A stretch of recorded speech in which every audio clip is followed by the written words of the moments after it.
Welcome into the Door Report. It is episode 183. It is Wednesday night, October the 5th. We are into the month of October. The chill is officially in the air at night, in the morning. It's perfect. It's awesome in Nashville right now. Great weather. Going to be great weather on Saturday for Vanderbilt and Ole Miss. This is the Door Report powered by Alaco Finewood Floors, family owned and operated for more than 2 decades. Alaco Finewood Floors is Nashville and Middle Tennessee's choice for premium quality hardwood floors. Since 1995, Jimmy Alaco and his army of employees have embodied the approach of taking pride in one's craft and providing superior customer service, growing from a one-man shop to a team of 23 professionals who share the founder's passion for quality craftsmanship and customer satisfaction. If you're interested in contacting them, you can find their headquarters at 2505 Winford Avenue over in Berry Hill, or you can call them at 615-356-0303, or check them out online at alacofinewoodfloors.com. Alaco Finewood Floors, serving Middle Tennessee's hardwood flooring needs since 1995. Will, the Ole Miss Rebels, Hotty Toddy, is coming to town, and man, that's how you know it's going to be a beefy episode.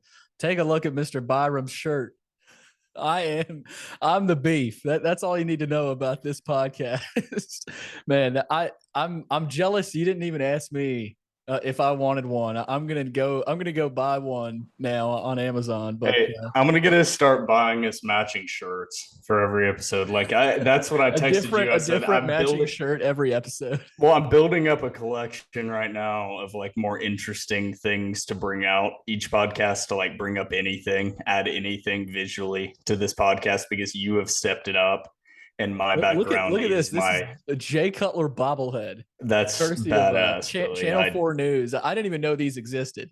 So that's phenomenal. I've got that back here today. So we've got a little bit more aesthetically pleasing episode, at least. Well, I'm about to. I mentioned it on the interview, but I said I've been on my roommate about it. This is like the home office extra bedroom area that we split, and so my side has a bunch of stuff on it, but you can't see any of that during the podcast. So that's my whiteboard back there. It's the only thing back there. Very businesslike. Yeah, that's all the things that I'm supposed to do, and that doesn't even begin to do that. Do they all say? I have two LLCs now. No, they do not. None of those do. I have 2 LLCs now, Billy. Two LLCs. Yeah, businessman. I just keep packing on things onto my already full schedule. So man, it's going great. Speaking of a full schedule, that's what Clark Lee has had here in these last few weeks. What a transition that was. Unreal. Unbelievable. It's Vanderbilt and Ole Miss on Saturday, Will. 3:00 kickoff Central Time at First Bank Stadium in Nashville. Ole Miss is a top 10 team. Now, we're going to talk about, are they a legit top 10 team or not? We actually asked that to our guest, who we'll reveal a little bit later. But number 9 in the country right now, Ole Miss is an 18.5-point favorite. So we'll dive into the game, Will. We will talk a little bit about the Rebels, but our guest, Michael Katz, who covers Ole Miss for the Northeast Mississippi Daily Journal, probably the longest newspaper name I've ever seen. He does a phenomenal job, though, covering Ole Miss. He's one of the best down there in Oxford. So we talked to him about Ole Miss and their position groups and Lane Kiffin and everything within the Ole Miss program. So we've got that coming up. Depth chart notes, Will. Vandy's healthy. I mean, this is as healthy as they've been all season long. That's a huge aspect of this game on Saturday. And as always, our 3 keys to a Commodore victory and predictions. Will, I'm fired up. This is, I think we say it every week. It's going to be beefy, but I mean, the shirt kind of cements it today. This is going to be one beefy episode. Well, we're coming off the bye week, so you can't blame us if we're a little bit overeager heading into a top 10. No matter who we be playing this week, it's gonna be energetic.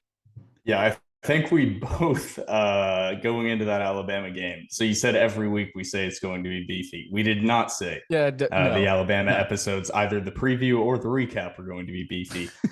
This one, under normal circumstances, I think anytime you're facing Lane Kiffin, for whatever reason, it just has interest nationally and storylines that are going to be fun to follow and different, unique offensive things that you're going to see on the field. But I mean, this game, what I wanted to get to at the beginning is talking about the gambling line and how wrong I was. And so that's the main point I want to get to beforehand. Yeah. So I tweeted that out, and I have 2 pages of notes trying to figure out what I have miscalculated here, because Vanderbilt opened up as a 19-point underdog against Ole Miss, and that has shifted down to now where they have broken the threshold, at least on FanDuel when I last looked, of Vanderbilt being they were 16 and a half. Oh, 16 and a half, Billy. That was the thing that I was looking at, keeps which is going down. Why I'm even more scatterbrained than normal, as I was looking at that line movement, and it's crazy. It makes me think that I'm missing something. It's like seeing movement in the stock market and all of your expectations, it doesn't follow that. You're like, money is coming in on Vanderbilt's side, and I'm trying to think of some outward thing that is causing that. I don't know if it's like what we talked about Vegas before. Know something we don't. Either A, that, or B, it's the Ole Miss over wins bettors picking their matchup with a high money line that is available to bet. That is one of the games that they see as potentially a payout with an upset. So those are the two options, because the other side of it is the over-under started at 59 points. And that is shifted up to 61 and a half. So it's not that the expectations are there's bad weather. That's sometimes you see that over-under go down, and you'll see the spread shift down along with the over-under, and they're just shifting the expectations of points being scored. The weather, you said in Nashville, it's beautiful. That's not the reason. And the over-under has actually gone up. So something within this game, whether it's money and other things that are moving this line unrelated to the actual game, are causing this line to move, because I put out that I thought it would break 20 and possibly even hit 21. And I think I said before the Kentucky game, which I think that Ole Miss was a little bit exposed as not being an unstoppable force in that game. But I thought the line would probably be 20. What did I say? 20. I think it was like 22. Yeah, 22. Yeah, you started 22 or 24, because I said that was the ultimate line that Vegas doesn't know what the hell to think. And that's going to be a major theme, I think, of this preview, is going to be, I think Vegas is just moving around with how the money is coming in on this game. And that's why you're seeing the large line movement down to where Vanderbilt's actually broken that 17-point barrier and is a 16 and a half point underdog last time I checked. I was really surprised to see how far it's already moved. I mean, it's not like it's moved dramatically like the Wake game did, but I mean, to already be down to 16 and a half on FanDuel, that's fairly dramatic, at least in the Vegas world. So we'll dive into that. We'll talk about that line. And of course, we always mention it in our predictions. It's Ole Miss at 5-0, Vanderbilt 3-2 coming up again, 3:00 Central Time kickoff. We will preview that and talk about everything with this matchup. Before we do, though, don't forget, go follow us on Twitter at Dore_report. Also Instagram, starting to revamp that Instagram content, Dore.report. Like us on Facebook, subscribe to our YouTube channel. Our podcast is available on Anchor, iTunes, Spotify, and Google Podcasts. And while you're at it, give our podcast 5 stars and review on iTunes. All right, let's get to the Ole Miss preview. All right, Will, as I mentioned, a nice kickoff time. I love this. I love the afternoon kicks, whether it's 2:30, 3:00 Central Time. I like night games. I'm a big night game guy, but I love this 3:00 Central Time kickoff. SEC Network is the channel. Ole Miss, they're coming off a huge win last week, 22-19 victory at Kentucky, or not at Kentucky. That was actually at Ole Miss, but that was a top 10 win. So, I mean, Kentucky's really good, but that means Ole Miss is also a really good team this year, just like they were last year. So, but now they got to go on the road to Vanderbilt. And yes, there will be a lot of Rebels fans there. But, you know, no matter where you are, I do think it's a little bit more of a challenge, even if you're at Vanderbilt in the SEC. You know, I mean, it's obviously less of a challenge, but I mean, that comes into play here. And we talked to Michael Katz about that, Will. But interesting historical notes on this matchup. Last meeting, Ole Miss won last year 31-17 in Oxford. It was a tight game. I mean, that was a battle really all the way throughout. I mean, Ole Miss pulled away late, ended up winning by a couple scores. But Vanderbilt was in that game. You could argue that was their best game last year. I mean, at least in the SEC. And they played really well. Mike Wright ran the ball well, but it's crazy to look at the contrast of how different both of these teams are this year.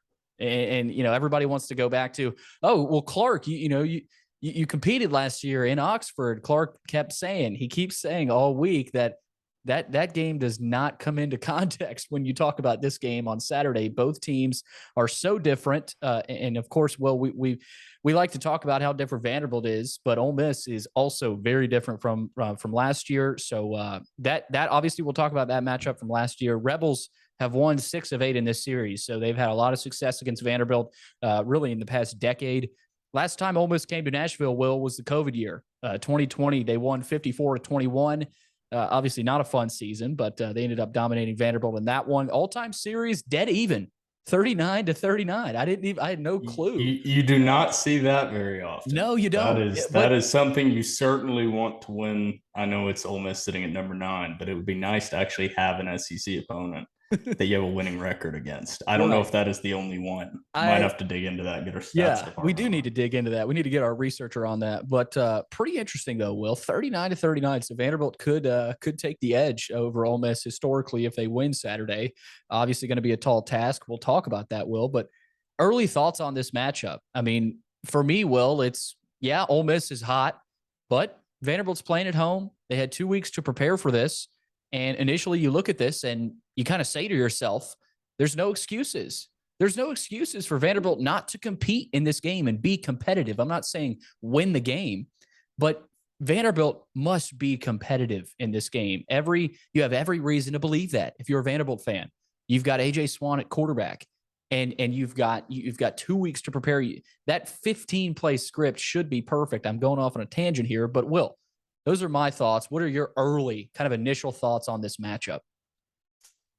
Ole Miss always brings something weird, something odd, something maybe not the last couple of years because the talent gap has been so large. But in the past, you have one of the most painful losses in kind of situation as well as how it happened on the field, not just gut-wrenching shitty performance from the team, but like actual gut-wrenching, like had some stake in where Vanderbilt would have played or placed and played out the rest of that season and had an impact on that. The Jeff Scott run, I will never, ever forget. That was like, I was going to say that was step 1, but that was like step 19 in breaking my fans. It's crazy. Vanderbilt Stadium. It has to get back to that night, but Will, that was the loudest it's ever been. And then probably 3 minutes later, that might have been the quietest it's ever been on that Jeff Scott run. Well, Ole Miss fans were there, but in terms of Vanderbilt fans, I mean, it's crazy. So I think that a reference point to that's what you want to get back to if you're Clark Lee and Vanderbilt. Yeah, and you said that both teams are so different from last year. And Clark Lee's commented on that a lot when being asked to compare one of the most competitive performances this team had in 2021 to this season. But he keeps being like, these are different teams. And some of that is personnel, some of that is mindset, just some of that is scheme and design. For Ole Miss, it's all of those things. It's literally everything I just named off.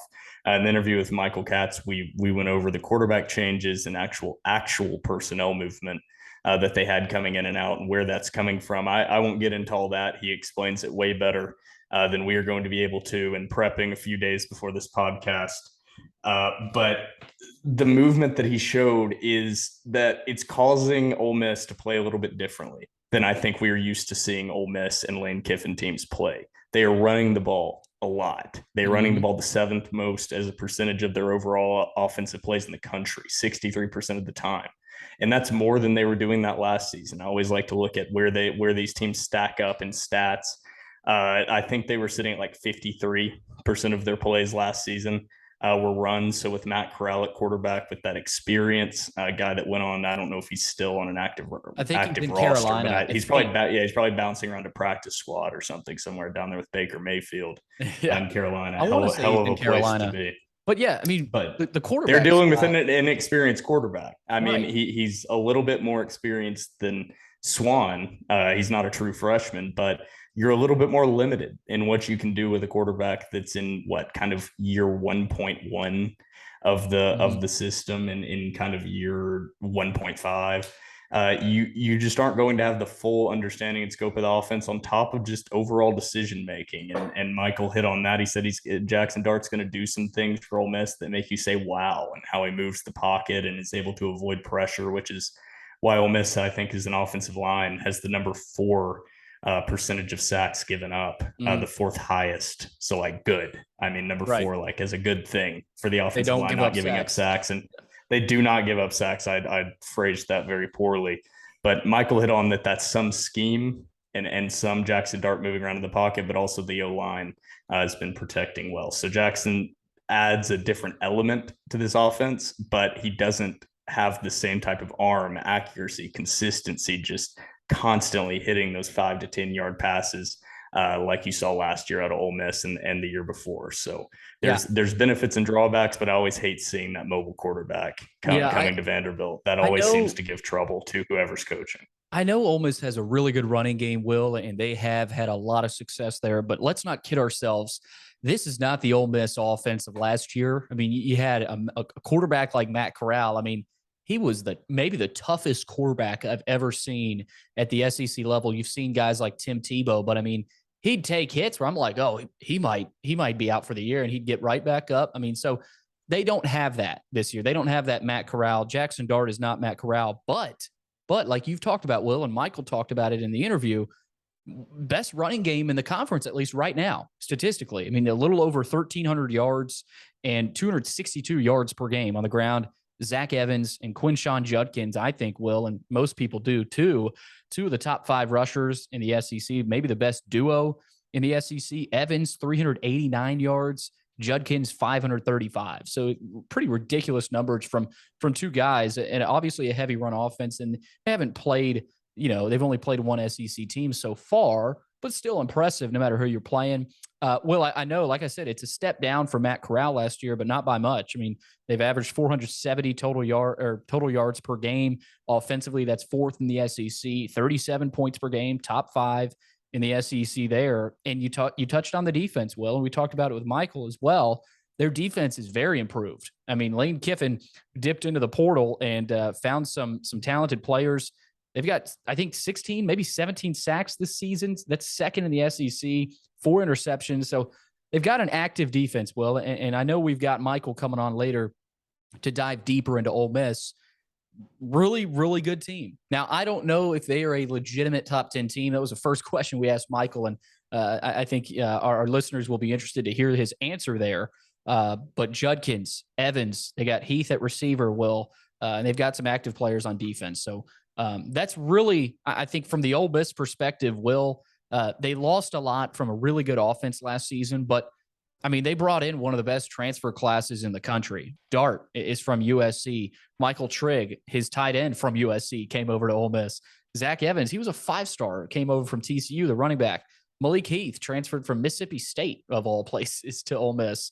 And then Jalen Robinson, another receiver from UCF. So that's the new age of college football. But, Will, that's what Lane Kiffin has done. So I think it'll be interesting to see how all these athletes of Ole Miss match up with what Vanderbilt has as a whole. So that's what I'm looking forward to. I know Michael laid it on us with everything Ole Miss, but one more thing, Will, before we get to our 3 keys to victory. Vanderbilt is healthy. They're healthy. And I'm sure we will hint at this in our keys to victory, that using that health that you have. But I think 5 key players are back for this team, Will. There's more than just 5, but I think 5 that we should point to. Quincy Skinner at receiver, Ben Cox on the offensive line, Xavier Castillo on the offensive line, Miles Cecil on the D-line, and Jalen Mahoney. All 5 of those guys are going to play a role in Saturday's game and the rest of the season. Mahoney is huge. I mean, to have him back for an SEC opponent, no matter who you're playing, is massive. And Will, Rocco Griffin and Patrick Smith, I think those 2 guys are the most important guys to have back. And I think it was a strategic move from Coach Lee to not play them against Alabama in Tuscaloosa. I mean, let's face it, that's human nature, common sense, I think. And then Jeremy Lucian's getting the start on the edge. Will, this team, I think, from a health perspective, is finally rounding into form. And you've got to believe that's going to play a factor. And they've had 2 weeks to practice with all these healthy guys. So, I mean, we haven't been able to say this, Will. We have yet to be able to say this team is as healthy as they are right now. This is another one that Vanderbilt is coming off of a bye week. They have guys coming back off injury.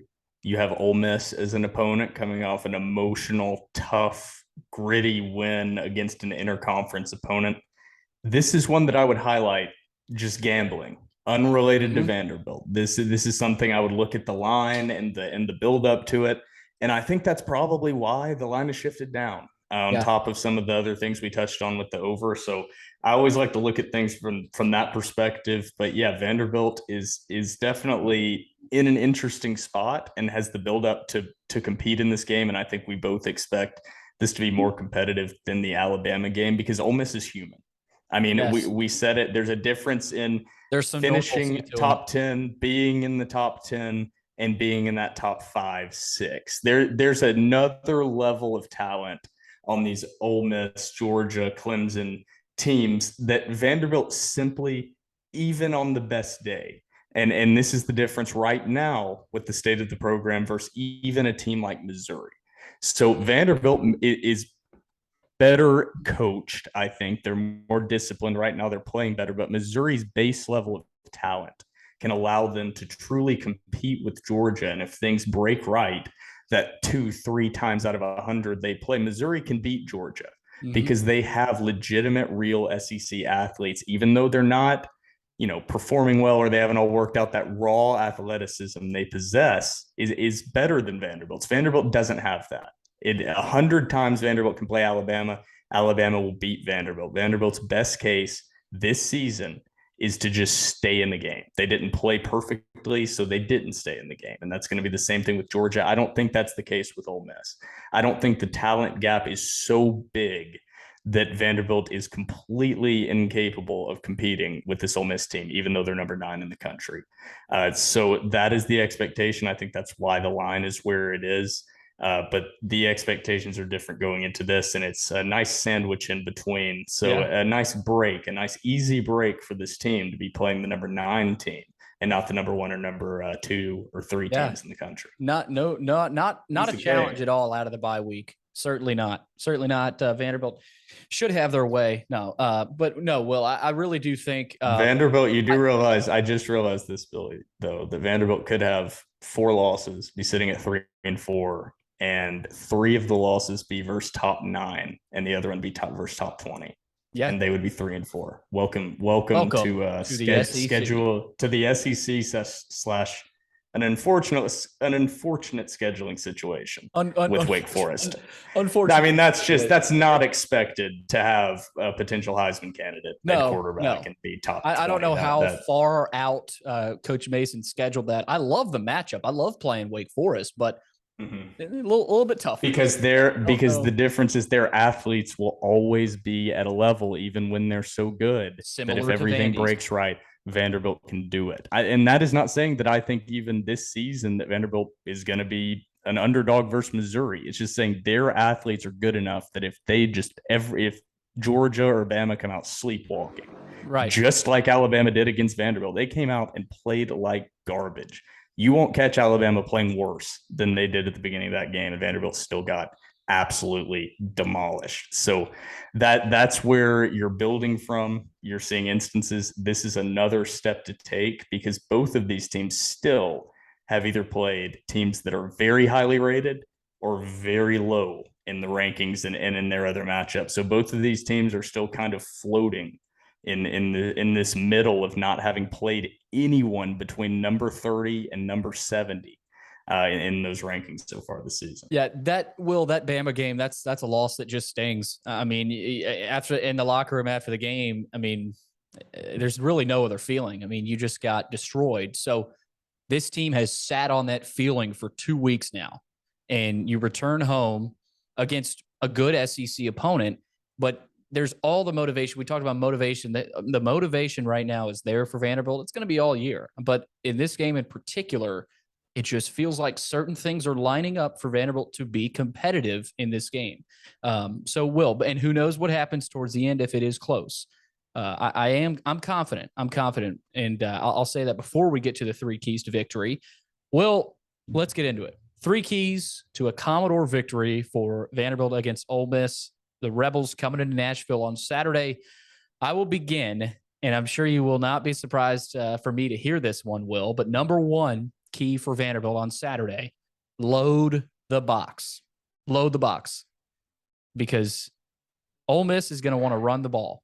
They're going to, Michael said it, that's what they've been wanting to do all season long. They did it against Georgia Tech. They did it against Tulsa. They did it against Central Arkansas, and they did it against Kentucky. maybe not as successfully against Kentucky as opposed to the other opponents, but they want to run the football because that's what they do. That's what they can do. And, you don't have Matt Corral back there to kind of play, escape artist and escape blitzes and run the football and seemingly plow guys over the way he used to last year. Jaxson Dart's a good player, but he's not Matt Corral. So what Lane Kiffin has realized this season is that he has to lean on the run game and be creative with it. Coach Lee talked about yesterday in his press conference how many different ways they utilize their running backs. They've got Quinshon Judkins, a really talented freshman out of Alabama who has really bursted onto the scene, almost 600 rushing yards already this season, and Zach Evans, a transfer from TCU. I think they're the best 1-2 punch in the country so far. I mean, it's what they've done, 924 combined rushing yards. We saw a lot of times last year the death by 1,000 cuts. We saw it against Mississippi State through the air raid offense. I think there's a scary potential in this game for Ole Miss to just run the ball. And maybe you don't see a lot of chunk runs, but you just see 4 yards, 5 yards, 6 yards, 8 yards, 3 yards. You just kind of slowly the death by 1,000 cuts. We saw that a lot last season. I'm not saying that's what I expect. I think there's a chance for that to happen in this game. Vanderbilt has to load the box in this game, Will. It's no secret. Ole Miss wants to run the football, especially against a reeling Vanderbilt defense. I would expect a heavy dose of the ground game from Ole Miss and Lane Kiffin. He knows what he has to do to win this game. And Will, even though Vandy knows what's coming, that doesn't make it any easier to stop. I mean, it's a sport of football. That's what it's about. You know it's coming. How do you stop it? So I think for Vanderbilt, Will, I'm not a defensive coordinator, X and O's expert, but I think if you load the box, yes, you open yourself up to Jaxson Dart maybe beating you through the air, but lose by that. If you lose this game, let Jaxson Dart be the one that beats you, not the running game. So that's what I'll say here. Make Dart the one that beats you through the air, not Judkins, not Evans. They use tempo. Will Ole Miss uses tempo to get the defense on their heels. This is what Coach Lee actually said. And a lot of times those chunk gains come after explosive sequences. So they'll get you on your heels. They'll throw a screen pass, get back up to the line quick, and then boom, strike a run play, and then they're off 40, 50-yard touchdown. So you've got to be aware they go fast, but I just think you have to load the box, Will. The run game is how Ole Miss wants to expose Vandy. I think they can expose Vandy. Vanderbilt is inept up front on defense. They've got good linebacker play. There's going to be so much pressure on these linebackers on Saturday. Anthony Orji, Kane Patterson, Ethan Barr, there always is. But, Will, I think you've got to send creative blitzes to stop the run game, not just bring pressure on the quarterback, but to stop that run game, you're going to have to do some things you haven't really done all year. And I'm sure you've got 2 weeks to prepare. So for me, Will, in a long-winded kind of key to victory for Vanderbilt, just load the box. And I'm not, yes, this is a key to victory, but I think Vanderbilt can load the box and stop the run, but they can still lose. Like I'm saying it in the vein of, if you want to be competitive, you have to load the box, and you could still, Jaxson Dart could beat you through the air. So be it. That's the way you need to lose this game, though. If it does go that way, but make Jaxson Dart beat you, not the running game. That's my key one, Will. You're making me shift my number 2 to my number 1, which you seem to do quite often when you come out and do your keys first. But I'll shift it. I have it written down as break, don't bend. You're probably going to give up points to a team averaging 38 points per game, regardless of the competition. I just realized you said break, don't bend. You serious? Yes. Okay. Exactly. You're going to give up points. Okay. How you give up those points and when you give up those points, that is up to you. So my number 1 key is going to be something you may see them not do. This is going to be a definitive, thought out strategy that I think is your only opportunity and chance to win this game. Ole Miss is the number 16 team in quarterback sacks as a percentage of plays. They are the number 4 team as a percentage of plays when they are on offense of giving up sacks. So you need this is going to be kind of what you were saying, just a little bit different. So more than likely, with Jaxson Dart being as mobile as he is, you are not going to be able to sack him. Even with Cecil back in the lineup, good LB play. Vanderbilt has a history of having trouble containing mobile quarterbacks. Ole Miss runs the ball 64%, 63% of their offensive plays. So when you say stack the box, I think you hit the nail on the head.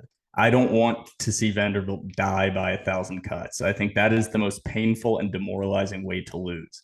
Put the corners up there. Vanderbilt is aware that they are not going to be able to match up for extended long drives, no matter what, with the athletes Ole Miss has at running back and receiver. Eventually, no matter how conservatively you play on the outside, someone is getting beat deep, someone is going to miss a tackle, and 2-3 times a big play for a touchdown is probably going to be given up, at least, no matter how conservative you play. And I'm considering that 20-plus yard plays. Jaxson Dart, number 90, or Ole Miss in general. They've had a little bit of a quarterback controversy there, but Ole Miss in general, number 90. Which I don't understand. I mean, I don't understand that quarterback controversy. That was like throwing him a bone, allowing that other QB to start. That was Lane Kiffin. That was Lane Kiffin playing games with the media. Yeah, that was Lane being like, go start against Central Arkansas. Like, yeah, dude, you're in the quarterback competition here. We care about this game. Like, I'm just saying, like, it's awful. But Jaxson, I'm not saying he's awful. It's just funny to me seeing like coaches like try to create some type of motivation that's so like obviously failed. But now you've gotten me off of what I was talking about there. Ole Miss is completing only 58% of their passes. Number 90. They're running the ball a lot, not just because it's what's been effective, but they're running the ball a lot because their passing game is not the same as it has been. It's not as efficient. It's not as quick. So put guys up there, send pressure on Dart, contain Dart, and then make him make the right decision under pressure. And if he does, and they score on 6 20-plus yard touchdown plays, then so be it. But the other side of this, which I will continue on as we run down through these lists, that is step one. Is you have to have quick possessions from Ole Miss, whether that's 3 and outs or that's going to be 5-6 play drives that are in under 2-3 minutes. Because you mentioned Ole Miss's pace. They're the number 5 fastest team in seconds per play, 20.7 seconds per play. You hear everything about Tennessee's fast pace. Well, they're 20.3 seconds per play. So it's not that much different. So right there, you have a team that wants to play fast. They run the ball a lot. That's not a common combo. Don't let them eat up 5, 6, 7 yards on runs. And then when they do need to pass, allow Jaxson Dart to scramble out of the pocket and pick up 5, 6, 7, 8, 9, 10 yards. That is what is demoralizing, wears you down, and ends up with a final score that doesn't look too pretty. Number 2 for me, Will, is create turnovers. And this has been a common key. I know you definitely had it I think it was 3 weeks ago, heading into Northern Illinois.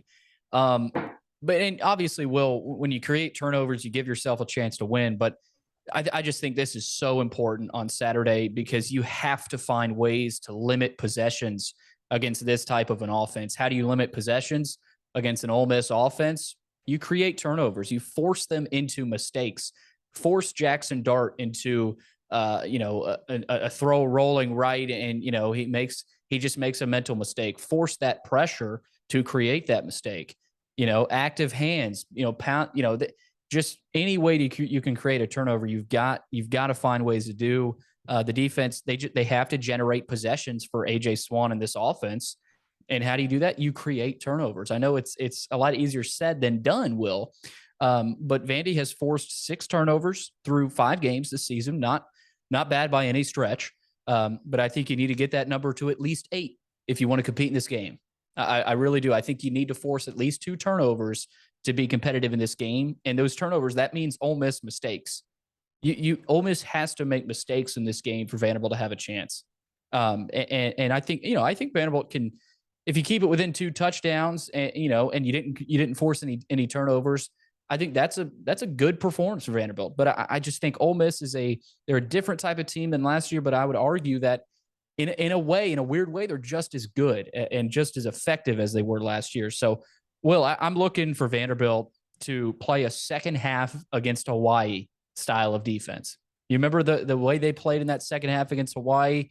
I mean, they were flying around like chickens with their heads cut off. I mean, you saw guys making hits and balls bouncing everywhere. I mean, they played active, and I know it's Hawaii, but Will, I mean, the hits, you saw the hit from Elijah McAllister, ball bounces loose. You got touchdown Anthony Orji. You saw Max Worship again in the second half do the same exact thing. So I just think, play like that. I know that was against Hawaii, but you've got to find a way to replicate that.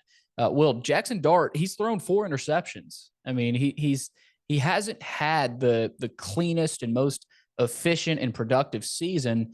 And, I think it's not like people are hyping him up and, outrageously, but, he has thrown 4 interceptions. So that has happened. And they've also fumbled a few times this season, 3 times I checked, Will, if I'm not mistaken. So, I'm not saying they are turnover prone, but that has been a little bit of an issue for Ole Miss this year. And they haven't played. I mean, you've played Kentucky. That's the only SEC team you've played. And they have struggled against the likes of Tulsa. And they didn't struggle against Georgia Tech, but even Central Arkansas. I mean, that's an FCS opponent.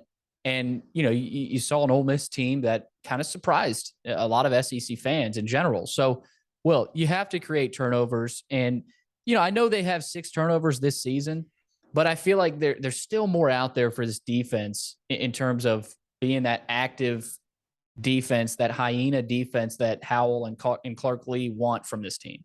Like Clark Lee talks about, there's more out there on the field for them with certain players. There's more out there for this defense. It's not going to be easy against a great running team in Ole Miss. I mean, they're running the ball the whole time. How the hell are you going to force turnovers? But I do think you've got play like Peanut Tillman did for the Bears. I mean, any chance you get, just punch at the ball. And I think, if you're successful, so be it. You're creating turnovers. If not, that was a key, and it just didn't happen. So, Will, I think number 2 for me is create turnovers. And I chose that because Clark Lee, he talked about it a lot in his press conference. He kept mentioning you just have to. I mean, you have to limit possessions, and creating turnovers is the biggest way to limit possessions for an offense like that. And if you don't do it, you're dead in the water. You're dead in the water.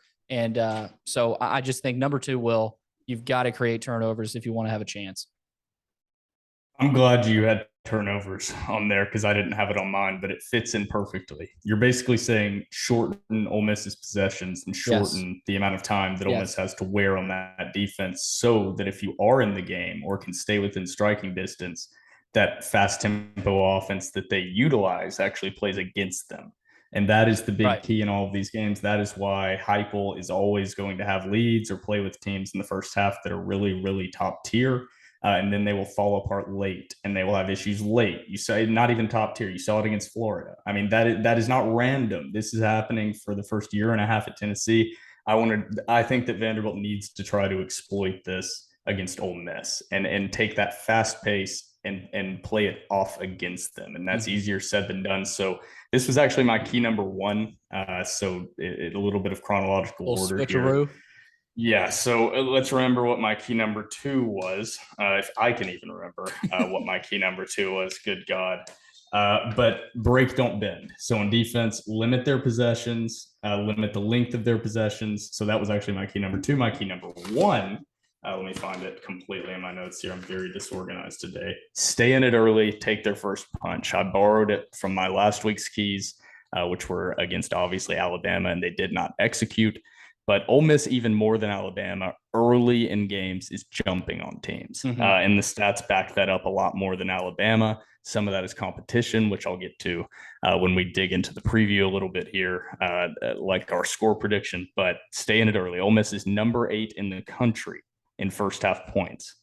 Vanderbilt is number 76 in the country in first half points, averaging let me find it. 12 points per first half. Ole Miss is averaging 24 points per first half.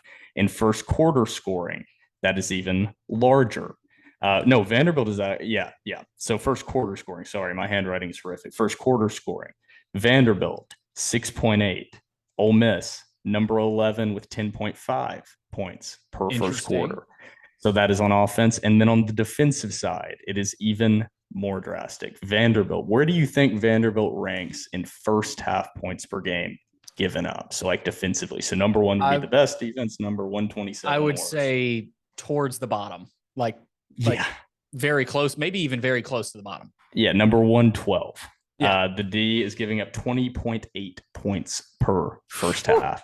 Now, this is why we say baby steps, right? This is what we say. Just because you read that But just because you're that's lower by 2 points per game than last season. I know this is before SEC play. It's incredible though, because they've won 2 games and you've given up that many points. They've won 3 games. Good God, you're going to short Vanderbilt on wins? It's late, Will. It's late. 3 wins. You can hear our brains scrambling. That's even more reason, though. 3 wins, and you've given up that. You're like bottom tier in first half points given up. I mean, I'm not trying to be Mr. Positive here, but I mean, that's a crazy stat. That's crazy. Yeah. And the only team that Vanderbilt ranks above in the SEC standings in yards given up per game is Tennessee, which goes to show that a quarterback really can change that much. I can't wait to see. Do you have the second half numbers? I do have the second half numbers, but I did not. I'm not going to read them because they're useless. Because I was asking because early think about the irrelevance of how those are going to be added up if you average them through Vanderbilt's games. You have the Hawaii game, you have the Elon game, right? Which is going to look statistically bad, and then you have the other side, which is the NIU game, which is an anomaly, and then you have Ole Miss. Never mind. There's no correlation. So. Yeah, you have to pick and choose. Like game 9, I'll be able to just read the stats off, and most of them will be pretty contextually accurate and comparable. Not right now. Not right now. You've got 38 points per game on Ole Miss's schedule, a little bit different than 38 points per game on some of these other teams' schedules. Yeah, it's crazy though, because you look at Vanderbilt in the first half, they've really struggled. And I know, Vandy's only played 5 games, but that jumps out to me.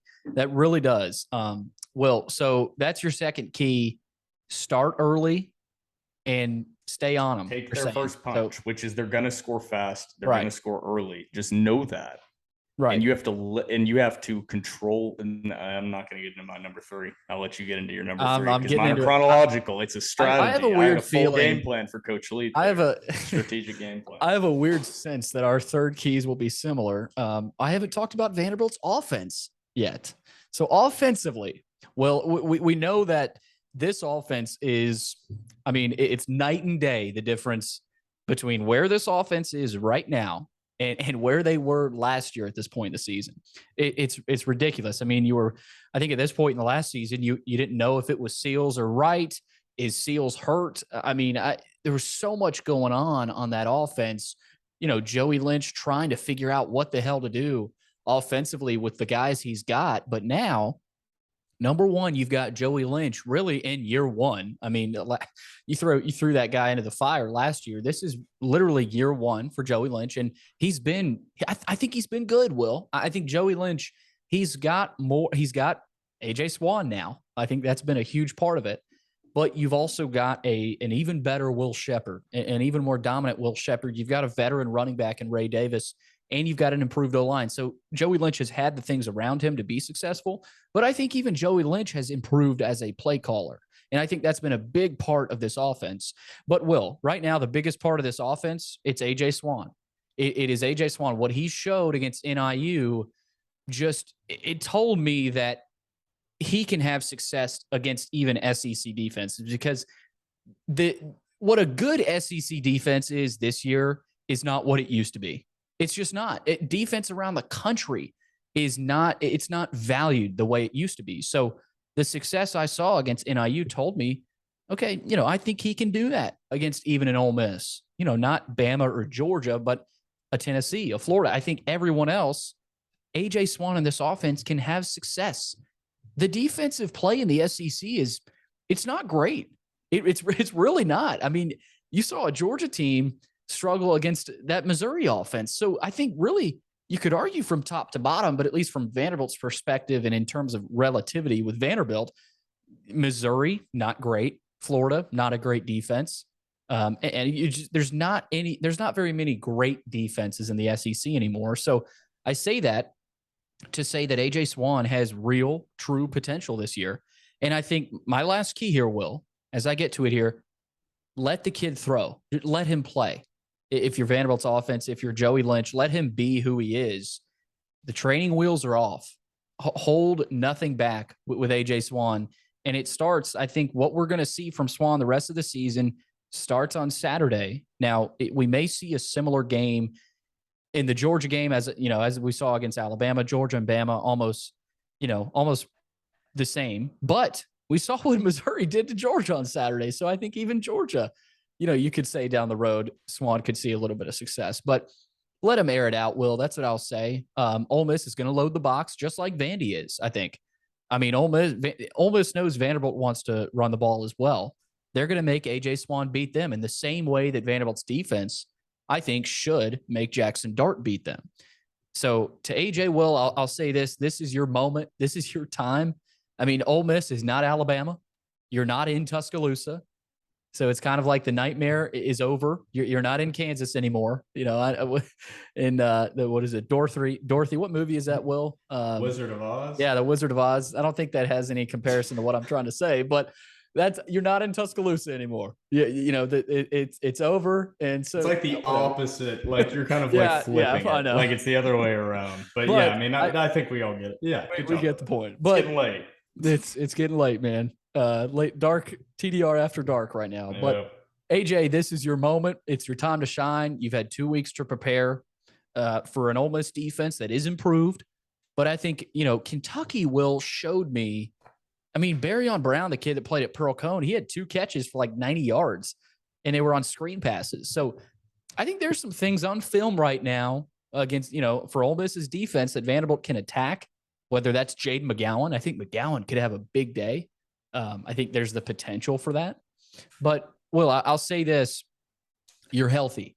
You're healthy offensively. The Grease gang is as healthy as it's been and probably as it's going to be.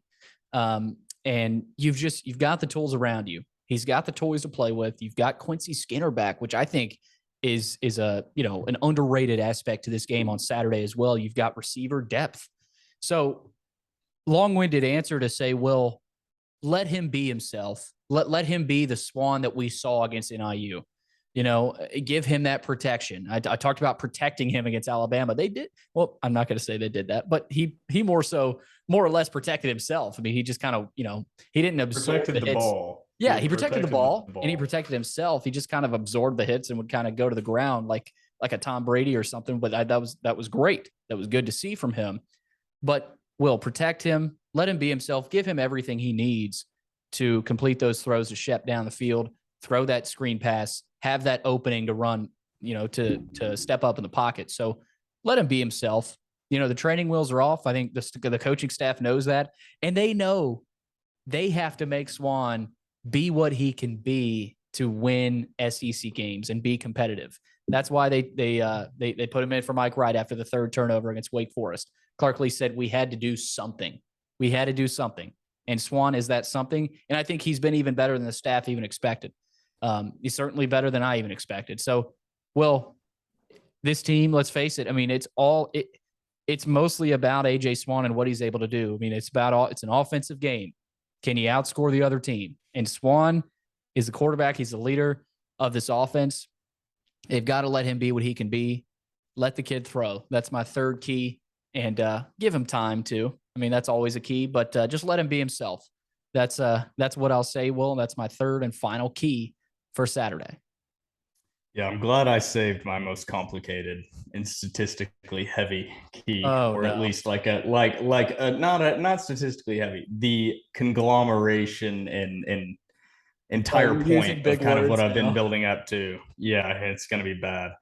So my number 3 key is really just everything that me and you have talked about kind of summed up, which is going to be that there is going to be something early in this game that you're going to feel that is going to tell you everything you need to know about how this game is to go. And you'll feel it early. Who is in control of the flow of this game? And I know that is super general and super broad, which is why I have some stats to make that make sense. And that's what I was doing writing down over here is listing them out in order. So my number 1 stat is going to be yards per point. So this is going to be a list of probably some of my favorite gambling stats in finding overvalued and undervalued teams. So number 1 is going to be yards per point. That is exactly what you think it is. I like where you're going. So the elite teams, of course, are going to put up a lot of yards and a lot of points. And that is going to be helped by the fact that their defense on these really good teams is going to be setting them up in good field position. It relates to how your punt game is. If they're able to to pin other teams down and get you in good field position. So Vanderbilt in yards per point is number 9 in the country, 11.3 yards per point. Wow. Ole Miss, number 74 in the country in yards per point, 14.5. So really, that is more of a defensive and special team stat than anything else. Also, just the efficiency of your team once they are in a scoring position, capitalizing with touchdowns or at least getting points up on that board when they do have good field position. So that hits on your key number 2, turnovers. Very key. Creating good field position. Hayball being able to pin Ole Miss deep when Vanderbilt is stopped, creating situational advantages. Obviously, turnovers is the number 1. So I'll shift to my number 2 stat, which is going to help. So that's going to be plays per game. So obviously, we keep hitting on how quickly Ole Miss runs plays and how little time is in between. Ole Miss is number 8 in the country in seconds per play. Vanderbilt, number 111. So Vanderbilt on average takes 8 seconds more per play pretty much than Ole Miss does. So that is why it is so key, in my opinion, to say break, don't bend. You cannot tire out your defense by allowing Ole Miss to run the number of plays they want to, which is 74.5 per game, ranking number 36 in the country, while Vanderbilt ranks number 115, running 63.8 plays per game. So Vanderbilt obviously controls the ball more, not quick up to the line of scrimmage. Some of that, having a true freshman quarterback, is going to slow that down even more.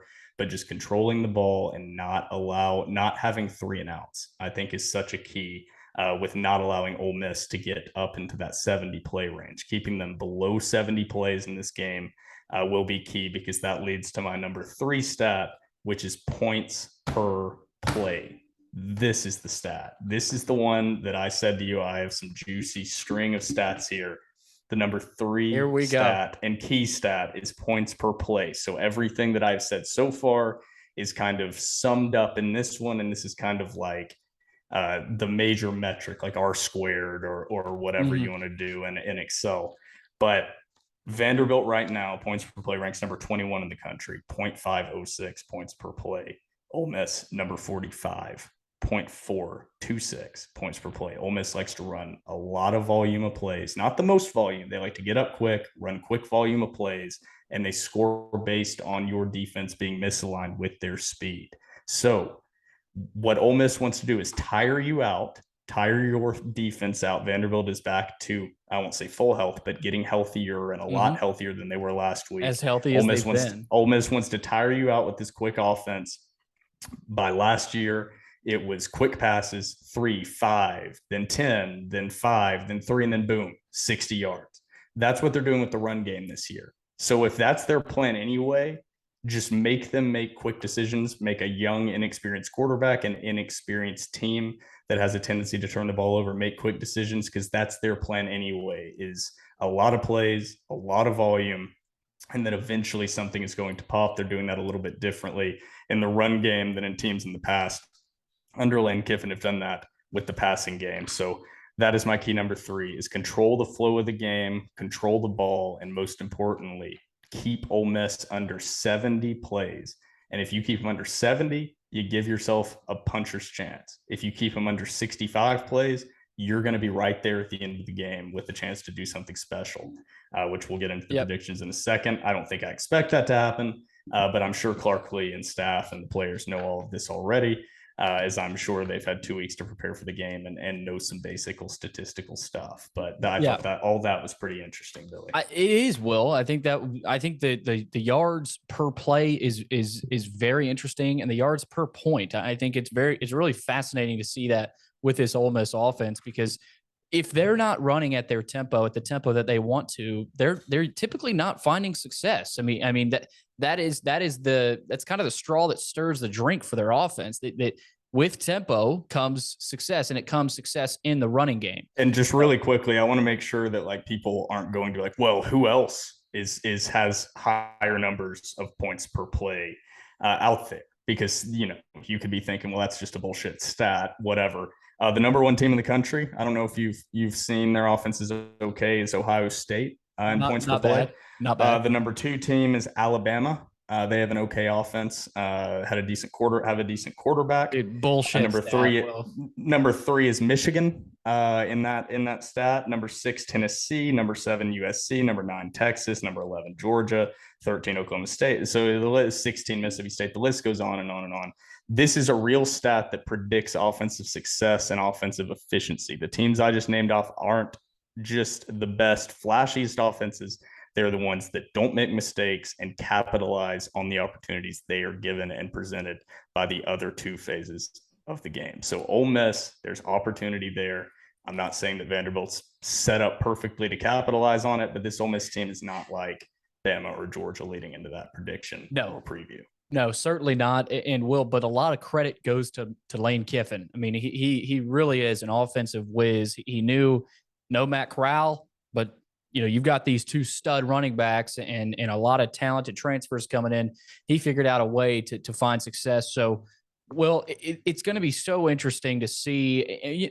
I'm more excited, obviously, because you're not playing Alabama, but I do think Vanderbilt matches up with Ole Miss better than outsiders think. I know they're a 16, 17 point favorite, but in particular with this matchup and the way the way last week's game against Kentucky went, and the fact that Vanderbilt has 2 weeks to prepare. And I know we're about to get into predictions here, but that's what's on the table. I mean, that's kind of where we're at with both teams in this game. Once again, kind of the particulars, 3:00 kickoff. Ole Miss, 9th ranked team of the country. They are a 17.5, even hell, a 16.5 point favorite. Will has seen on FanDuel, 3:00 Central Time kick on the SEC Network. Well, it's a homecoming of sorts. I know they, with COVID year, they haven't been able to get all the homecoming, days in. So they've got about 3 homecoming classes coming in on top of each other on Saturdays. It should be a great crowd. Probably mostly because, there's going to be a lot of blue and red in the stadium. But I do think there's going to be a good contingent of Vanderbilt fans and alums there. Should be a great atmosphere. Let's get into, with that as a backdrop, Will, our predictions. I'll start. I thought about this for a couple days, Will, and I was, I started with Vanderbilt, that they just don't match up. They just don't match up. And, I think Ole Miss is going to have their way. But I got to thinking, Will, about Ole Miss's season this year and how it's gone. You saw they're 5-0. So they've obviously have not lost yet. But that Central Arkansas game got a little testy. The Georgia Tech game did not. But I look at the Tulsa game. I look at that Tulsa game because that Tulsa offense, I mean, they put up, what was it? I don't have the score in front of me, Will, but I'm pretty sure that was a 35-27 win for Ole Miss. So they were able to put up points, put up 27. And correct me if I'm wrong. 35-20. Yep, 35-27. Yeah, so 35-27 over Tulsa. And I know that, that's a couple weeks ago. They're coming off a win over Kentucky. But that Kentucky game, I saw that entire game. That was filled with emotion. I mean, the Ole Miss crowd was into it. Kentucky fans were there. That's what you want in an SEC matchup. And so, Ole Miss, they're probably a little beat up after that, and they don't have that luxury of having 2 weeks to prepare for this Vanderbilt game. And so I think I think that's huge. I think, yes, Vanderbilt is not at the talent, depth, skill level that Ole Miss has, probably not even close. But I think Vanderbilt has the pieces they need to compete in this game. And if things turn the right way, I think Vanderbilt has a shot of, if this is close, Will, in the fourth quarter, I love this game for Vanderbilt. I've been confident before and I've gotten bitten in the ass, but I think both teams are going to score. I just do, because I think this is going to play out similar to Wake Forest. And if Vanderbilt can simply protect their football, protect their quarterback, take care of the football. You saw what AJ Swan can do. I mean, yes, it's NIU, but you saw it against an ACC defense that, I mean, we can't just sit here and shit all over that Wake Forest defense. I mean, that's legitimate performance by AJ Swan in the second half. So, Will, I've got Ole Miss winning the game, but I think Vanderbilt comes out and plays great. I think they play a great game. 2 weeks to prepare. you've kind of stewed. You've sat there in Magoogan and just stewed over that Bama demolishment for the past 2 weeks. So I think both, like I said, both teams are going to score. I've got Ole Miss 42, Vanderbilt 31. I think Vanderbilt scores. I think they put up points. I think with Swan back there, they start to find more rhythm. You've got Shepard, you've got Skinner back there. I think McGowan has some small potential for a decent day. You saw what Barry on Brown did last week. And Ole Miss is looking, they're looking ahead to a kind of a pesky Auburn team that fought with LSU last week. So I don't know if this is your classic trap game, but this has potential for a trap game. Vanderbilt just doesn't have enough to win this game, Will, but I am more confident than most people, than the people I've heard about this game this week. I have a feeling you are too, but I don't know if you have the same margin as me. I've got Ole Miss 42, Vanderbilt 31 on Saturday. You're getting to the point of the season where some teams you can evaluate based on their previous matchups. They've played, a myriad of teams kind of that are shaping out and where they're going to rank in the overall landscape of college athletics. These two teams have missed the entire middle of all of college football. They've either played some of the worst teams and worst offenses specifically in the country, or worst defenses in Vanderbilt's case, worst offenses in Ole Miss's case, which absolutely pumps up those defensive stats you're seeing. They are not giving up 14 points per game the remainder of this season. They are not the number 7 defense in the country, not even close. They are a good defense, maybe. Okay, they will finish the season in that 20 to 40 range after they get into SEC competition. And I'll get to this before I give my score.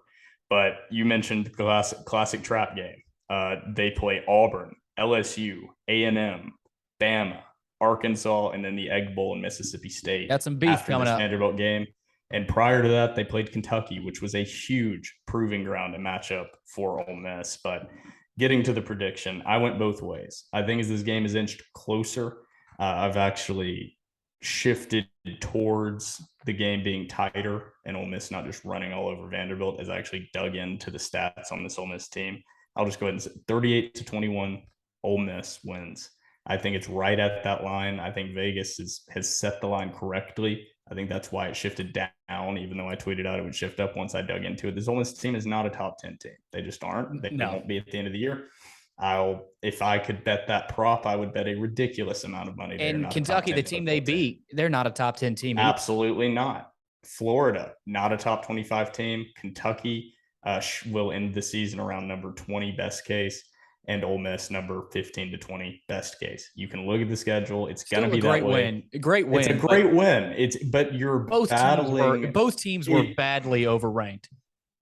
Everything this season, now a lot of this depends on Bryce Young's injury. Ole Miss may see a crease, but everything this year just feels like everybody fighting for scraps. Georgia and Bama are so head and shoulders above anyone else. It is not even close. And it's Clemson, or not, well, kind of Clemson. Ohio State, really. Ohio State, Bama, and Georgia are leagues, literally leagues, like could be placed in a different league of football than everyone else. They are that much better on offense. It's really that. They are just the offensive talent that the teams have, and Georgia is different because they are just talent on the defensive side of the ball and everywhere. And it's hard to know. Yeah, it's hard to know how much are we looking at on defense and saying this Georgia defense isn't the same. And like they're still number one in almost every category. I mean, you're comparing them against the best defense ever. But Ole Miss, I want to say their rankings of their teams. Troy, who they played, number 71. Then they played an FCS opponent in Central Arkansas. Oh, yeah. I forgot about Troy. Yeah, then they played Georgia Tech, who's number 9. This is according to teamrankings.com. So they have like projections out based on the previous matchups. Number 99 in Georgia Tech, Tulsa number 75, Kentucky number 26. And the big thing, which is why I kept shifting up how many points that I thought Vanderbilt would score. I shifted down Ole Miss from 45 initially once I found out their efficiency and what Vanderbilt could do to stop it. But the offenses they have played have just been awful. And I'll go in that same order. So remember, it's Troy, then Georgia Tech, then Tulsa, then Kentucky, because you can't get these stats for the FCS opponent, Central Arkansas, in game 2. So just going in order, yards per play that these opponents have had. Troy, 76, then Georgia Tech, 112, Tulsa, 83, Kentucky 64. Then points per play, 100, 127, 73, 41. So this Ole Miss defense, it is an illusion. And I'm not saying that Vanderbilt is the team to expose them, because Vanderbilt yards per play or it's number 21, points per play number 50. So it's getting to, or I flip those back and forth. Whatever. I said too many stats. I need to sit the notebook down, dude. It's getting bad. It's getting really late. But God. We got our predictions in. That's all that matters. But the opponents for them, for Ole Miss, are like, you don't have any in that range that is like where Vanderbilt wants to get to. So that's set mid-70s. I think this will be a good measuring stick for Vanderbilt if they can have a similar score to Troy or Tulsa, which Troy got their butt kicked 42-0. So that tells you nothing either. So that's what I'm getting at, Billy. We don't know anything about Ole Miss. We don't know how good they are. Vandy, they've probably played some teams in the middle of those rankings, huh? I bet you're asking yourself. Well, they haven't.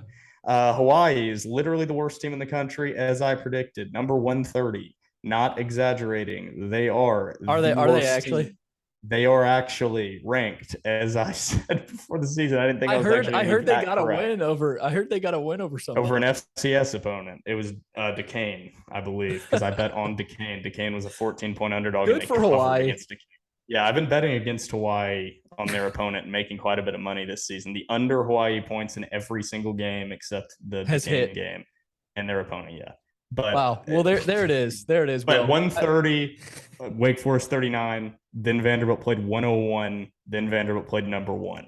So they haven't played anybody between 40 and 100 yet. And Ole Miss has not played anybody between 74 and 27.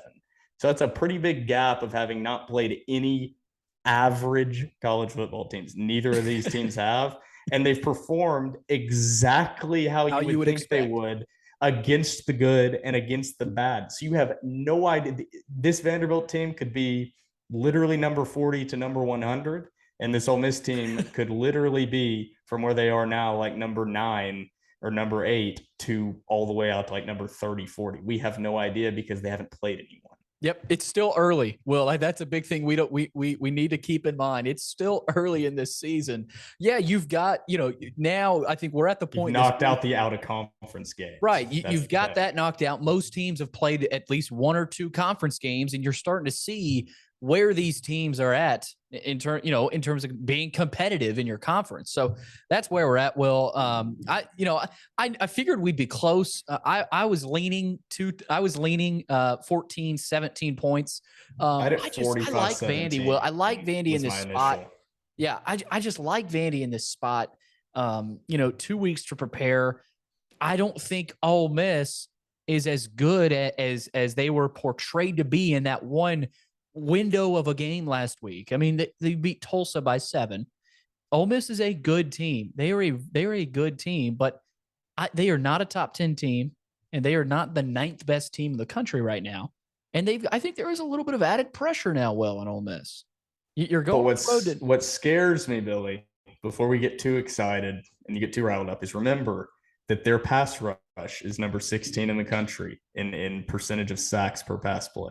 So this Ole Miss team is getting a lot of pressure on the quarterback. So the things I look at for Vanderbilt is like the entire summary of if this offense is going to have success. And if you see a high number on that QB pressure and QB sack percentage, you know that wherever they are ranked, they are going to look like number 1. If they are in the top 30, 40, they are going to absolutely obliterate Vanderbilt's quarterback. That is every game for the last 10, 15 years. If teams have good defensive lines that can provide pressure, Vanderbilt's going to make them look like last year's Georgia team every single week. So please, offensive line, take that hate as motivation, pin that up on the whiteboard and prove me wrong. I think because that is why I initially had the score as much of a blowout as it was, because you saw how the offensive line performed last week against Bama.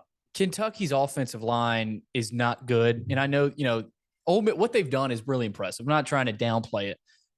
But in Vanderbilt's offensive line, obviously, they're not great either. So, yeah, I do think that's an opportunity that can be exposed. I don't have a ton of confidence, but I just think this opportunity, this type of score is out there for Vanderbilt. And if all things turn right in this game, you create a couple turnovers, Swan finds Shepherd deep a couple times. I just think it's there, but the margin is razor thin, as Coach Lee has talked about, Will. And we both know that. We've seen it the past 3 years, 4 years. I mean, your margin is just so thin because of the lack of talent and depth you have. So the chances you get, you have to cash in on them. Vanderbilt hasn't been able to do that. And Will, they haven't been able to do it at home. They haven't played well at home. I mean, yeah, you beat Elon, but that second half was not great. Not great. In the Wake Forest game, 3 turnovers. So they're due to play well at home. Yeah, you'd rather not play Ole Miss this next game at home. You'd love to see Missouri or South Carolina if you're a Vanderbilt fan, but I just think the opportunities there, Will. This all depends. My pick depends on Vanderbilt forcing 2 turnovers at least. AJ Swan, playing the way we know he can. So a lot is riding on my pick. And so I'll have to, like I said, I'm not super confident. I just think it's there. I think the opportunity's there, Will. So this is the game that I think this is the last thing I'm going to say. And then I need to get up out of this chair I sat in since 7 a.m. But yeah, this Ole Miss team is a team that I think next year or in 2 years that I think Vanderbilt, this would be the upset prediction based on those stats I read off, because the stats indicate that I would highlight this as an upset alert. You have a double-digit underdog with all of these kind of deep data stats at home coming off rest. This is where I pick my underdogs, which, by the way, you can follow me on Pickett. I'm 93% ROI on moneyline underdogs this season in NCAA football. 30 and 40 on straight up money, 30, 40 and 1 on straight up money line underdogs in NCAA football. You bet? 93% ROI. No, I don't even know what that is. Where do you gamble? I do that instead of therapy. It's great. You save so much. Whatever you lose gambling, just think that's not even 2-3 hours with a therapist. So you're making money back in the end, gambling, just not having to pay those therapy bills. But so you've got Ole Miss. You've got Ole Miss covering that minus 17.5 right now. Do the math again, Billy. My 38-21. 38-20. Oh, I forgot. I am right on where that line is bouncing around. I think I thought you said 42. My bad. Okay. I was hoping I would. That's what I initially said until I'd read into their offense and efficiency. Okay, so we both got Vandy to cover. Well, depends on when you're looking at the line and where you're looking at the line. Right now, I'm saying that Vegas hit the nail on the head. I think it's going to bounce around 17. I was hoping it would bounce out to 21, and I was going to hammer it. Not as much as I hammered the Hawaii game, but that is too many points against an Ole Miss team that has shown that they're a little bit inefficient and turnover prone. Little bit. Well, that's it. That does it. Thank God. We're going to call it a night. You've been listening to the Dore Report. Again, Vanderbilt, Ole Miss, number 9 team in the country, rolling into the Music City. Going to be a lot of Hotty Toddy fans, a lot of red and blue. Going to be a fun atmosphere, though. 3 o'clock kickoff in Nashville at First Bank Stadium. Don't have to bring your coffee. You get a little bit more time to put some beers into your stomach and enjoy Saturday for Vanderbilt. Beefy episode, Will. So we've got my shirt looks like I'm the beer that's cut off with part of the mouth. So also yes, goes both ways. Goes both ways. Vanderbilt, Ole Miss coming up Saturday. You've been listening episode 183 of the Dore Report, powered by Alaco Fine Wood Floors. Welcome back into the Dore Report alongside Will Byram. I'm Billy Derrick, and we'd like to now welcome in Michael Katz. He covers Ole Miss for the Northeast Mississippi Daily Journal. You can follow him on Twitter at Michael L. Katz. And Mike, Rebels coming to Nashville on Saturday, and what a win last week. They'll have to kind of do it all again. See if they can do it again. Get another SEC win. What did last week's win do for the confidence of the players, the kind of confidence of the fans, and for you, Michael? Was that enough to consider Ole Miss a legitimate top 10 team in your mind? That's the conversation I've been having with people. They are in fact a top 10 team, but are they really a top 10 team? What does that really mean, right? All I could think at the end of that game was, I hope I don't have to rewrite my story. The last minute of that game when there was a 51-yard pass and then they scored a touchdown and then it was called back and then Levis got sack fumbled. All I was thinking was, don't make me rewrite my story on deadline. Like, just don't do this to me, guys, please. So thankfully that's not what happened. But, I think with Lane Kiffin and his teams, you expect a certain brand of football, right? You expect offensive explosion. You expect a passing game that's dynamic. You expect them to run the ball. And you usually expect the defense to kind of be like, we'll see. His first year, they gave up like 38 points a game. They averaged 39, I think gave up 38. It was insane. Last year was a lot better. I think it was around 25, but they lost a lot of guys. And Ole Miss has sort of been the transfer portal experiment of can you build a team or reload a team that, made it to the Sugar Bowl, but lost a lot of pieces. How much can you add from outside the program and not lose that momentum? And, you don't learn a ton about Ole Miss playing Georgia Tech. With all due respect to Georgia Tech, that program's not in a good place. They just fired Jeff Collins. Central Arkansas is not even, it's a decent FCS program. It's not one of the better ones. Against Troy, you don't learn a ton. Against Tulsa, it was a little concerning because they didn't score anything in the second half, and Tulsa almost came back in that game with a backup quarterback. So the question was, what's going to happen when they play a legitimate team? Now, for the record, Kentucky is flawed. They're not perfect. Their offensive line is a little suspect, but when you've got a top 10 pick at quarterback, all eyes are going to be on it. And their defense is always good. Mark Stoops has just done an amazing job there. And I think the question was, if it's an ugly game, can Ole Miss win that sort of game? And you haven't really seen Ole Miss win a ton of those games. And you don't think of Kiffin teams being in those sort of, slug them out games. And they won a game because of their defense. It was the turnovers. I think it was 3 sacks, a safety, 2 turnovers like inside the 10-yard line. And it was the sort of win that, if you're going to have the season that Ole Miss wants to have, and they want to finally make it to the SEC championship game, and they think they can do it. You're going to have these games where things aren't going great. And sometimes you're going to need things to happen. And those things happened for them. And I think that to win a game the way they did like that, I think that was really, really big. Would you love to win by 30 every game? Of course, but not everybody. I mean, I would say Georgia, but Georgia just barely beat Missouri. Like, sometimes you're just going to have those games. And if you win them, you feel pretty good about it. I think this was one that they know they could have played better, but it was a really good way for them to win. Yeah, Michael, thanks for coming on, by the way, and previewing this game here with us. But you answered about 5 of the questions that I had written down right there in the responsibility. Yeah, so I've been this portion taking notes. I've been taking notes of like, okay, well, he answered that one. You answered all the surface level stuff. I talk too much. That's on me. No, that is certainly not a problem when you're a guest on the podcast. Yeah, that means I get to go to my real questions. That just means we get past the surface level stuff real fast. So you touched on one thing. There was a lot of things that I think I wanted to ask because I'm a little bit unfamiliar really with Ole Miss's personnel because you mentioned the turnover that they had.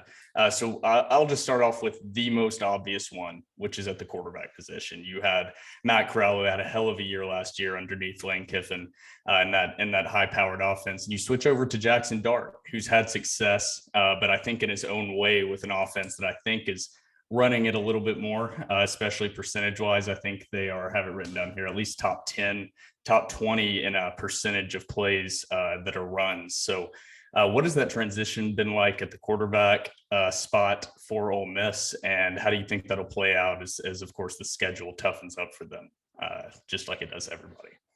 Yeah, I think Ole Miss sort of, for better or worse, got a taste of life after Matt Corral in the Sugar Bowl when Matt got hurt. He had that ankle injury, and Luke Altmaier was a true freshman.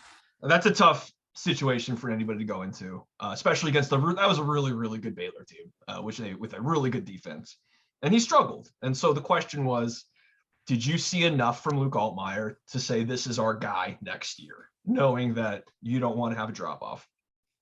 All of us thought they were going to go portal hunting. We didn't think they were going to go portal hunting quite to the extent that they did. Obviously, they bring in Jaxson Dart. Of course, everything always comes back to this. I went to USC, and Lane Kiffin was the head coach at USC when I was there. And now they brought in USC's quarterback. So it's just like really weird that it all ends up coming back. Like this whole you're the best guy covering Ole Miss right now. It's like it all randomly comes back around, all within the guidelines of recruiting and transfer and NCAA for everyone. This is not a shot at Ole Miss. This is I constantly joke about the NCAA and how stupid it is, the guidelines and what they choose to punish first not now, especially with NIL. I mean, the transfer portal has seeped into the writers as well. No, it's funny. Like, I never thought that, you know, when I graduated 9 years ago, that like Lane Kiffin and I would both be in Oxford, Mississippi, and Jaxson Dart, like he's not from California, but he looks like the most California person like on earth. And Matt Corral's from California too. Like, you know, there's just like all these like really weird connections. But the most non-California state like you can possibly go to, I think, would be Mississippi on a map if you could point to no doubt about it. Sorry. No. To the game. Right. Yeah. No. So Dart, you know, he played an air raid offense last year. And USC was a mess. Let's put that out there. But he was one of the few bright spots when he played. You saw flashes. Now he tore his meniscus, I believe it was, and so he was never quite full strength when he got back to SC, and then they had their coaching change, and all this stuff happened there, and he went in the portal, and he ends up at Ole Miss, and I think maybe that's partly on us as people who follow college football. Like, we just thought that Jaxson Dart was just going to come in and going to hit the ground running, right? Because we knew how talented he was.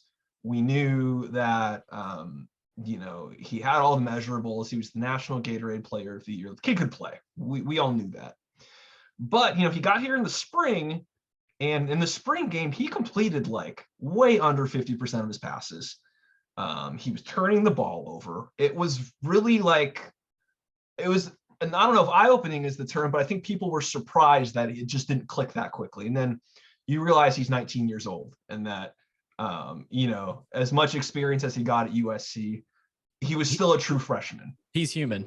He's human. He's a kid, and he's young for his age, like for his grade. And so, it was Lane Kiffin's framed it as a quarterback battle, and Luke Altmaier did start a game. He started the Central Arkansas game, and it was a back and forth thing, and he eventually admitted, Dart was the guy after the Tulsa game, I believe it was. I think the biggest thing is that, especially last year, Matt was so efficient and he didn't turn the ball over. Everybody knows he's got the big arm. He can move. He can do all those things. But, the year before, when he was a third-year junior or a third-year sophomore, he had games where he turned the ball over 6 times. Like, he had an Arkansas game, I think it was 6 times, 5 times against LSU, something like that. He had games where it really fell apart. And that was after 3 years in a system. And so Lane has said, it took Matt 4 years to get to this point where he was this really efficient guy who made the right decisions, didn't turn the ball over. It was kind of unfair to expect Jaxson to come in and do that right away. And so it seemed like every game, except for I think one, Dart will have that one throw where you're like, what are you doing, man? Like, it's the head scratcher. I think the one against Kentucky it was close to the red zone, and he just threw, he didn't see a linebacker. He threw it right to him. And all of us in the press box were like, that's a 19-year-old. And so I think you are right. They've depended more on the run game, and I think that's partly they've got really good running backs. Quinshon Judkins is a true freshman I think he's in the top 10 in the nation in rushing, and he's their backup. Their starter, Zach Evans, who was a 5-star kid coming out of high school from TCU, and he's been a little bit banged up, but they feel really good about that running game. So I think we're slowly seeing them develop into a team that is going to put more of the game in his hands. And I think we're starting to see that in different ways. He's running the ball more, and he's part of that designed run game. And I think you're sort of seeing the playbook open up a little bit. And I think we're probably going to see it open up a little bit against Vanderbilt and then Auburn. And then as it goes, it has definitely been a process. I know the numbers look good. It's 37.5 points a game or whatever it is, but it has not been pretty at times. It hasn't been perfect. And I think I know Lane has said out loud that there's been times where you sort of took for granted just how good Matt was. Michael Clarkley talked about it yesterday in the press conference. He talked about the different sort of ways that Ole Miss involves the running backs with the offense. Zach Evans, Quinshon Judkins, a freshman who has looked phenomenal. I mean, he looks like the best running back in the conference right now. I think those two guys are the best duo in the SEC. What makes those two backs and how Lane Kiffin uses them? What makes the ground game so successful with the tempo? Because that's a big part of it. Yeah, tempo is a huge thing. And you will notice that when they hit a big play, they are running up even faster than normal because they know there's blood in the water, right? They know that's when you go for another one. And they did that last year and they're doing that again. And so I think with the running backs, it's interesting because, Evans, he was a little bit underutilized at TCU and he had some injury stuff too. But he averaged like 7 yards a carry. And again, he was a top 20 prospect coming out of high school. Everybody knew he was really good. He's probably going to be a first round pick eventually, whenever it happens. But Judkins is interesting because, he's a 3-star kid. And I know not all 3-stars are created equal, but like you're looking at it now and you're like, how did this kid not end up? He's from Alabama. Like, how are you not at one of those schools? Right. And it's his vision. It's his body. He doesn't look like he's 18. He looks like he's been in a college weight program for 3 or 4 years. He's just, I know I like to say people are built different. He's literally built different. Like he just does not look like a normal freshman. And the thing with Ole Miss too is, especially with Jaxson, when you have a quarterback that can run too, it just opens things up so much more because you have to account for another threat. And Ole Miss uses a lot of motion and they do a really nice job of scheming things. And I remember talking to Judkins, his high school coach, a couple weeks back, and he mentioned what was so great about him was his vision, and that if you just give him an area to run to, or an area, he will find the hole. And I think we've sort of seen that too, where Ole Miss has done a really nice job of scheming things for him to just hit a crease and go. And I think they talked him up pretty big in the offseason, but you always take it with a grain of salt. But he's going to be one of the good ones if he stays healthy. It's a really, really good running game. Yeah, Michael, me and Billy, I think that we discuss a lot of these other things. Quarterback play, obviously important. Running back, the talent level, receivers. All of that is very important. But in the end, and Vanderbilt got a nice taste of it last week, it all comes down to the trenches. And so far this year, Ole Miss, at least when protecting the quarterback and rushing the quarterback on both sides, has been very, very good on either side of the ball. I think they are number 4 in sack percentage when going towards plays, under 1%. And they're number 16. I have pulled up here. You got like 17 sacks, I think, already, right? It's crazy. Yep. My laptop's actually working today, Billy. So I've actually been able to pull up at least 2 pages, 2 internet browser pages. How about that? I've been able to pull up those stats. So this is a hell of a day for me, hell of an evening. But getting back again to the game here, as my brain continues to go off in every single direction.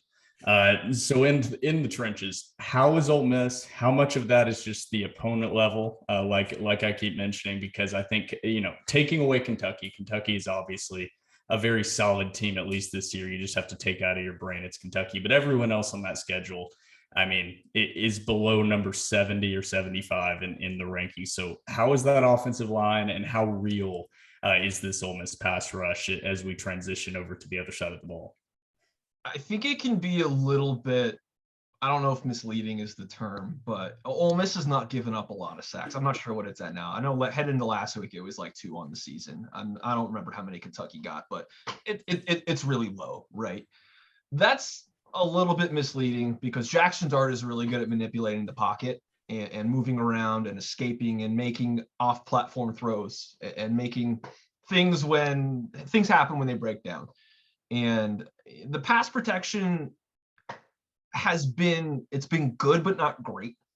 And part of that is they've got some new pieces in there. We thought this was going to be like a really veteran offensive line with a bunch of returning starters, and they added in a kid from Western Kentucky who was an all conference guy there. And as it's sort of shaken out, it's gone different. Last week they had 2 redshirt freshmen at the tackles, which it was like no one thought that was going to happen. They had their guard playing center, they had their tackle playing guard. It's been all over the place. And so I think the run blocking has been ahead of where the pass blocking where the pass blocking is at this point. And that's not to say that's how it's going to stay. I think those younger players are going to get better, and then they'll figure it out.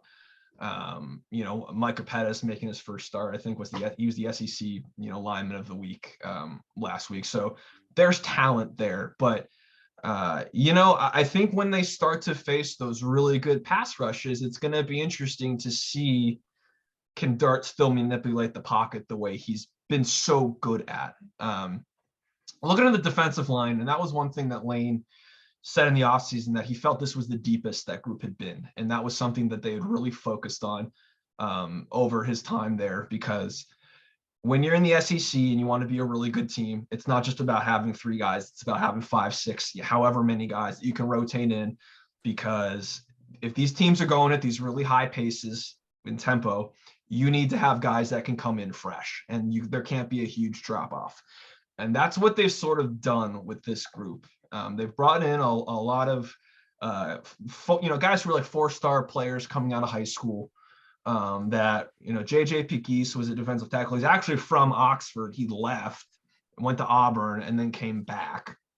They have a defensive end, Jared Ivey, who's the one that sacked Levis and caused that fumble at the end. He's from Georgia Tech. They've brought in a lot of really talented guys so that when it gets late in the game, it's the fourth quarter, you aren't bringing in guys where there's a huge drop off.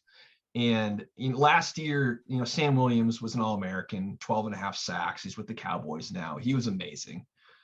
They don't have a guy that I think is going to put up those sorts of numbers, but they have a lot of guys that are going to get sacks, and they're going to bring pressure. Chris Partridge is their defensive coordinator now. He's been more aggressive. He's blitzing a little bit more. They're bringing backers. They're bringing defensive backs.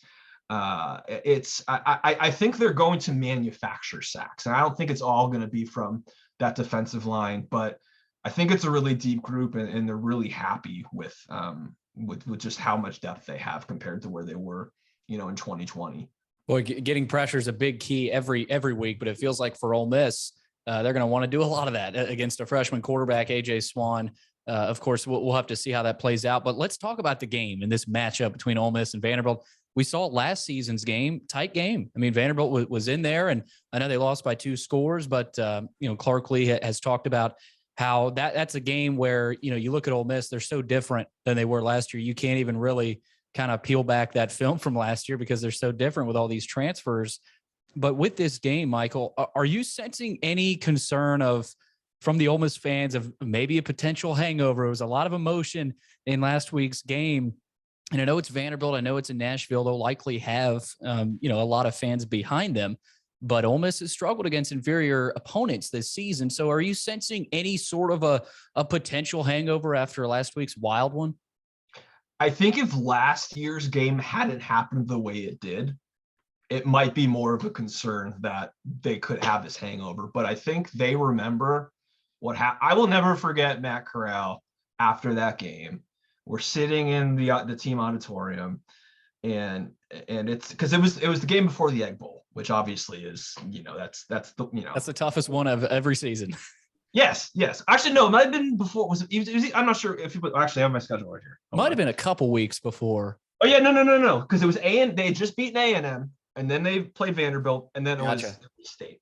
So kind of a similar where you're coming off a big win, and then you have this, and Matt Corral sat there, and you would have thought they lost, and he goes, if we play like that next week, we're gonna get our asses kicked, and I was like, they're not gonna let that happen again, and so I think back to that and just how that game unfolded last year. I don't, if they lose, they lose, but I don't think it's going to be because they overlooked it. I think it would have to be because Vanderbilt played the game of their lives and Ole Miss like you told me, they would have to make a lot of mistakes. But I don't think it's going to be overlooking. I think this is a pretty for as young as a lot of its key players are, or I guess SEC inexperienced. I think they really sort of understand where they are and the sort of gravity of the moment. And, it's one thing when like you're beating, Troy, but when you get that win against Kentucky, I think you maybe start to realize like maybe this team can be really, really good. Michael, we've had, it's funny, Will and I have had co-hosts, or not co-hosts, color analysts of the radio networks of teams. So we always like to ask for their prediction, but they haven't been allowed to give us their prediction. So we know you are, unless there's some kind of weird stipulation with the newspaper. But give us your pick, Vandy and Ole Miss, Saturday, 3:00 on the SEC network. I believe my final prediction, I think it was 48-20 Ole Miss. And I don't think it's going to be, it's one of those games where I don't think it's going to be like as lopsided as the final score indicates. And I think it's going to be one of those games, I think, where maybe Ole Miss pulls away a little bit late. I think the spread's 17 right now, something. I think it's probably going to hover around there. I wouldn't be surprised if Vanderbilt comes out hot. I mean, this is a really big game for them, and they're coming off a bye week, correct? Yes. Yeah, so and I imagine they probably didn't like the way that Alabama game went. They're probably really excited to go out there and punch somebody in the mouth a little bit. And so I would not be surprised if Vanderbilt comes out and looks really good. But I just think that Ole Miss, I think right now they're just more talented. And I think in games like this, when you've got a coach that knows what he's doing offensively, and now they've got one, they know what they're doing defensively these last couple of years too. Ultimately, I think that talent's going to figure itself out over the course of the game. And even if it isn't perfect. And again, this is a Vanderbilt team that is way better offensively than it was a year ago. And, Ole Miss had trouble with that, it was Mike Wright and doing what he did, but I think they were frustrated from that. So I think it's going to be a game where I think Ole Miss is going to stay true to what it does. They're going to run the ball. They're going to do that against everybody, unless it's Alabama, and then Lane sometimes does some weird things. Get your popcorn ready. Yeah, that was an all-timer. I expect them to kind of stay true to what they are. I think they'll win fairly handily, and then they'll come back and get ready for an Auburn team that who knows who their coach is going to be. It's just another week in the SEC. You have no idea. Who knows? Michael, real quick, really appreciate the time. I forgot to ask you this earlier. How many Rebs fans are you expecting on Saturday? It's going to be great weather, 3:00 kickoff, and it's in Nashville. I think it's about a 4-hour drive for them. So, and there's a lot of Rebels fans in Nashville already. So you got to believe there will be a lot, but do you have an estimate on, 10,000, 15,000, 20,000? What are you thinking? I'm trying to think at Georgia Tech. It was, granted, Georgia Tech's not in a great place. It was hard to see the Georgia Tech fans were booing at the end of that game.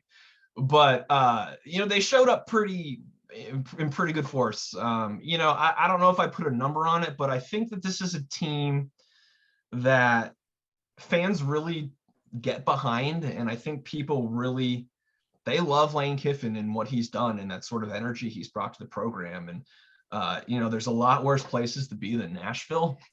And like you said, there's already somewhat of a fan base there. I think they're going to travel well, and I think they understand that, they're almost halfway through what could be a really special season. I think they're going to drive wherever they can, and they're going to make themselves heard, and you're going to hear a lot of Hotty Toddy. I think it'll be a good crowd. Well, yeah, on top of every other issue that Vanderbilt faces, they also face the issue of being in the coolest city in the entire SEC, on top of having 7,000 or 6,000 undergraduate students in total to try to fill up the student section. Even if, all of them show up, they fill up one or two sections in the stadium. Is it that small? The undergrad population. So Vanderbilt's actually like more than 50% graduate students. So yep. That is, so they have like 14 or 15,000 students or something like that, maybe a little bit more, but it's like 60% grad students. So when you see all the cameras and people making fun of Vanderbilt's student section, just like if you see 100 or like, I don't know, 500 students in there, it's the equivalent of having like 5,000 students. Right. It's like Wake Forest universities, or 10,000 students at most. So and on top of, there's always a good thing to have an excuse to drive into Nashville for a weekend, which is always an issue faced by both the Titans and Vanderbilt. Yeah, somehow Nashville becomes an issue for Vanderbilt. That's where. Yeah, Titans. It's funny because on that, Billy, I always like that question to them, but on that, it's like the Titans put out something like they've had a big issue the last few seasons, even though they've been very, very good, of having a large number of opposing fans. Even as good as they've been winning the AFC South, they've been like unable to fill that thing with more than like 70% Titans, just because everybody's like, yeah, we'll go on vacation in Nashville that weekend. That'll be good. Well, yeah. So it's two sides to the coin. There's the good and the bad and everything. Yeah, I think it makes it more fun for and excited for Vanderbilt fans to actually go. In Ole Miss, they're going to bring a lot. They want to go see an atmosphere. I think Vanderbilt fans, that excites Vanderbilt fans. So I'm looking forward to it. Will and I both are, Michael, and good luck with your coverage. Are you coming to town on Saturday, or are you staying in Mississippi? No, I'm coming in. I'm staying in Franklin because Nashville is a little on the expensive side. This yeah, I would say this time of year, but I think it's usually a little bit higher than Franklin. And yeah, good idea. I'm right out there in Franklin too. It's not that bad of a drive, but make sure you leave early enough because the traffic does heat up a little bit the closer you get to Vanderbilt. It's not a night game. It's not a night game. So right. Okay. Perfect. But he had the experience. Georgia Tech is a pretty good comparison because it's just shoved right in the middle of Atlanta. Yeah. Yeah. It's that was an experience. Yeah, it's the same thing in Nashville, but there's like bachelorette parties and pedal taverns perfect at the same time. Yeah. Perfect. I advise you to not go check those out, Michael. But thanks so much for your time. And again, good luck with your coverage and enjoy Nashville. Thanks, guys. Appreciate you.